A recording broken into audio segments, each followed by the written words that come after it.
Sophia লরেনের একটি কথা আছে, লেখাটি কত সুন্দর অথচ কত যন্ত্রণাদায়ক, তাই না?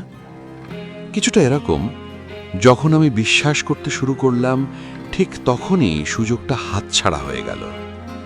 যখন ভাবলাম আমি হেরেই যাব, ঠিক তখনই জয়ের এক ঝলক আলো দেখা দিল। নিজের চোখের জল যখন আমি নিজেই মুছতে শিখলাম, ঠিক তখনই কেউ এসে পাশে দাঁড়ালো, বাড়িয়ে দিল নির্ভরতার কাঁধ। যখন আমি ঘৃণা করতে শুরু করলাম, তখনই কেউ এসে আমাকে ভালোবাসার মানে শেখালো। জীবন এক অদ্ভুত খেলা, এটি আমাদের তখনই সব দেয় যখন আমরা চাওয়া ছেড়ে দিই। মানুষ তখনই তোমার জীবনে ফিরে আসে যখন তুমি একলা চলতে শিখে যাও। মনে রেখো, আজকের এই প্রতিটি ক্ষত একদিন শক্তিতে পরিণত হবে। প্রতিটি ভাঙনের পরেই আসে এক নতুন ভোর। আজকের চোখের জলই কালকের সাহসের বীজ।